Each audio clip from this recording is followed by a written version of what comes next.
안녕하세요. 해다리의 책 읽는 하루에 함께 해주셔서 감사합니다. 보통의 부모라면 이야기하죠. 아이들에게 나쁜 짓 하지 말고 배려하면서 착하게 살라고. 저는 어릴 때 왜 착하게 살아야 돼? 왜 그래야 돼? 라고 반문을 하곤 했었는데요. 자꾸 따지고 물어봐가지고 혼나기만 했었던 것 같아요.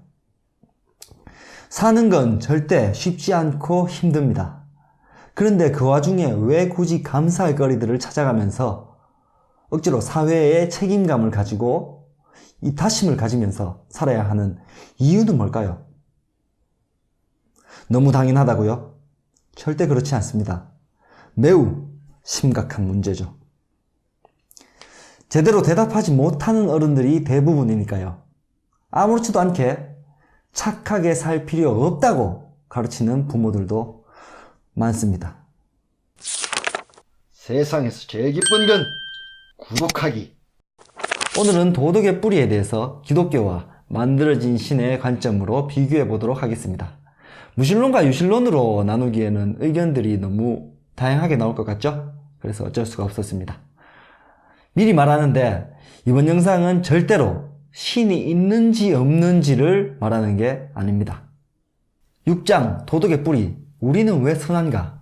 즉 옳고 그름을 판단하는 도덕의 근원을 따져보자는 거죠. 논점을 두 가지로 잡았는데요. 첫 번째, 옳고 그름의 기준이 되는 선함의 근원. 그리고 두 번째, 그 선함을 추구해야 하는 이유입니다. 만들어진 신에서는 각자 선에 대한 정의를 내리고 그에 따라 행동할 수 있다고 보고, 기독교는 그 기준이 나라나 시대를 관통하는 변함없는 절대선이라고 보죠. 첫 번째 논점에서 만들어진 신은 다윈주의적인 진화와 관련해서 도덕의 기원을 찾습니다. 먼저 과거에는 가까운 친족과 잠재적인 보답자에게만 이타적일 수가 있었죠. 첫 번째로 유전적인 친족관계가 있습니다. 각 생물이 생존을 도모하기 위해서 친족을 보호하고 자원을 나누는 이타주의가 유전자를 단위로 생겼다는 거죠. 그리고 두 번째로 호혜성이 있다. 호의에 보답하고 보답을 예상하면서 베푸는 것. 일반적인 거죠. 벌은 꿀이 필요하고 꽃은 수정을 위해서 벌이 필요한 시기죠. 세 번째로는 관대하고 친절하다는 평판을 얻으면서 누리는 혜택입니다. 사기꾼이라는 평판은 절대 생존에 좋지 못하고 좋은 사람이라는 평판은 생존에 매우 유리하죠. 그리고 마지막으로 네 번째, 과시적 관대함은 광고 효과가 있다. 우월한 개체들은 관대함을 과시하고 우월성을 보여줌으로써 좋은 짝을 유혹하는 등의 성공을 얻을 수가 있다는 겁니다. 하지만 우리는 이익이 없고 손해를 감수하더라도 희생하려는 이타심이 있습니다. 위험에 처한 사람을 위해서 위험을 감수하는 마음을 고귀하게 여기고 권면하기도 하죠. 만들어진 신은 그런 이타심을 진화의 부산물로서 설명을 하죠. 이게 실제로 논점입니다. 자연에서 어미새는 자신의 아기새가 삐약거리면서 입을 벌리는 걸 보고 먹이를 주고 키우도록 프로그램이 되어 있죠. 뻐꾸기는 그것을 이용하는데 자신의 새끼를 다른 종인 개개비의 둥지에 몰래 낳아서 기르도록 하죠. 개개비의 육아 본능이 엉뚱하게 빗나감으로써 남의 새끼를 정성스럽게 기르게 됩니다. 도킨스는 이런 행동을 사람에게서도 찾아내는데 고아가 된 다른 사람의 아이를 입양하는 행동 같은 거죠. 성적인 충동도 궁극적으로는 출산을 위해서 프로그램되어 있다는 것을 우리는 모두 잘 알고 있지만 자식을 낳을 수 없는 상태의 대상에게도 성욕을 느끼게 됩니다. 그런 것처럼 안타까운 일로 슬퍼하는 사람들을 보면 돕고 싶은 마음이 드는 것도 같은 맥락으로 보는 겁니다. 둘 다 빗나간 진화의 실수이자 부산물이라는 거죠. 짧게 정리하자면 원래는 이타적인 선한 행동은 보답이 기대되는 상대에게만 하는 것이었지만 진화의 부산물로서 보답이 전혀 기대되지 않는 상대에게도 선한 행동을 하게 되었다.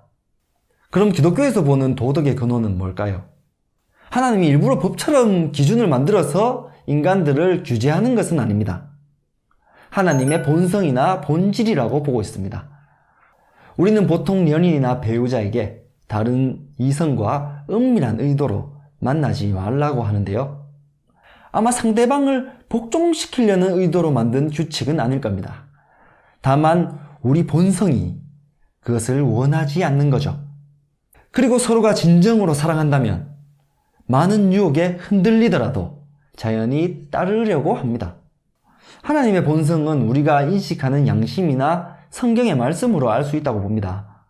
성서에 나오는 하나님이 전혀 선하지 않다.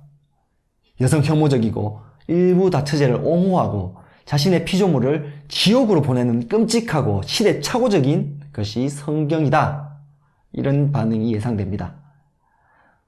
따로 그 내용을 제가 상세히 다루도록 할 테니까 이번 영상에서는 논점을 흐리지 않았으면 하는 바람이 있습니다. 논점은 하나님이 선한가가 아니라 선함이라는 기준의 근원은 무엇인가 이니까요. 이제 두 번째 논점으로 넘어가죠. 선함을 추구해야 하는 이유는 무엇인가? 기독교에서 모든 인간의 도덕적 의무는 두 개의 명령으로 압축되죠. 첫 번째, 너의 주 하나님을 온 힘과 마음을 다해서 사랑하라. 그리고 두 번째, 너는 너의 이웃을 내 몸과 같이 사랑하라. 기독교는 이 명령이 결국 하나님의 본성, 본질이라고 보고 그의 본성대로 하나님과 사랑의 관계를 이루고 또 같은 인간들과도 사랑의 관계를 이뤄야 한다고 생각하죠. 그리고 그 사랑의 관계를 위해서 자유와 자기희생, 평등 같은 것들을 생각하게 됩니다. 진정으로 사랑하는 연인들이 추구하는 게 그런 것 맞나요?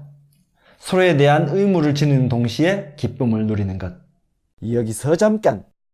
기독교 외의 다른 종교들도 각자 선해야 하는 이유를 설명할 수 있을 겁니다. 기독교가 답이야! 강요하는 건 아니죠.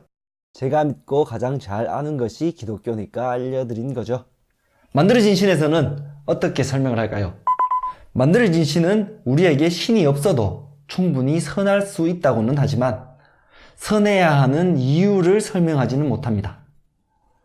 무신론 철학자들도 비판하는 부분이죠.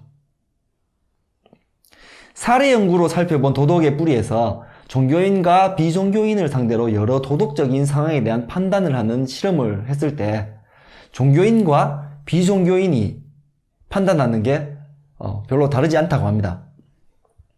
신을 믿지 않아도 선하게 살 수 있다는 이야기는 논점에서 벗어난 이야기입니다. 신의 존재를 믿지 않으면 착하게 살 수 없는가? 라는 질문으로 오해하는 거죠. 나에게 이익이 전혀 기대되지 않는 이타심은 진화의 부산물이라고 한 것 기억나시나요? 왜 아이들에게 진화의 부산물일 뿐인 선함을 권해야 할까요? 그렇게까지 할 필요 없다는 생각과 그런 선함을 추구해야 한다는 두 가지 생각이 있을 수 있겠는데요. 그런 선함을 추구해야 한다고 생각하는 경우부터 보면 아빠, 왜 배려하며 살아야 해? 라고 물었을 때 만들어진 신은 이렇게 대답할 수가 있겠네요. 인간은 진화 중에 이타심이라는 충동을 어쩌다 보니 부산물로서 얻기는 했지만 고귀한 충동이란다. 아들은 반문하겠죠. 나는 손해보기 싫은데 왜 이타심이 더 고귀해? 말했듯이 만들어진 신에서는 각자 선에 대한 정의를 내리고 행동할 수가 있습니다. 여러분도 자연스럽게 이타심이 양심상 고귀하다고 느끼기는 하겠죠. 하지만 진화의 부산물일 뿐이라면 도대체 무슨 기준으로 고귀하다고 보고 손해를 감수하는 건가요? 법을 어기지 않아야 할 이유는 너무 당연하니까 구체적으로 설명하지는 않겠습니다. 신은 없지만 절대 선이라는 게 존재해서 이타심을 권해야 한다고 보는 사람들도 있겠네요. 그렇다면 그 절대 선의 근원은 뭔가요? 여전히 진화 중에 부산물이라는 논리로는 너무나 부족합니다.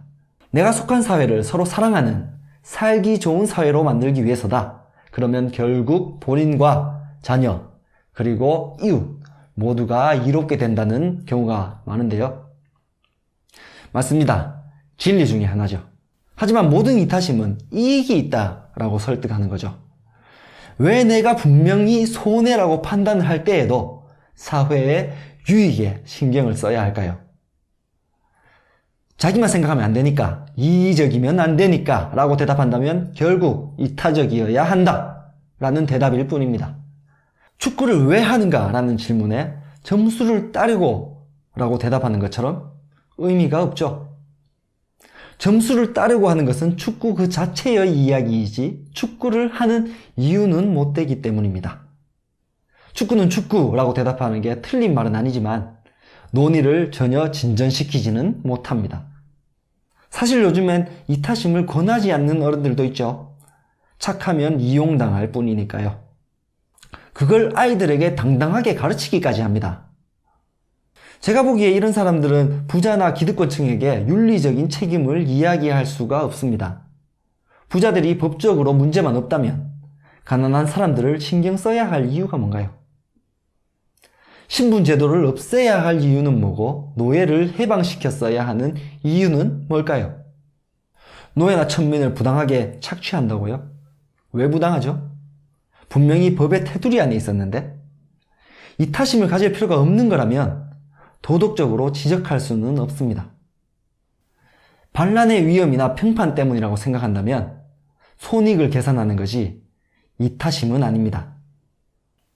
진심으로 아이들에게 동물과 같은 약육강식의 가치관을 가르칠 것이 아니라면 왜 사람을 배려하는 이타심을 가지고 살아야 하는지 알려줄 수 있어야 하지 않을까요? 도킨스와 같은 진지한 무신론자들은 명상을 통해서 이타심을 발휘해야 한다고 보는 것 같아요. 자선 같은 걸 열심히 하더라고요. 저는 매우 훌륭하다고 생각합니다.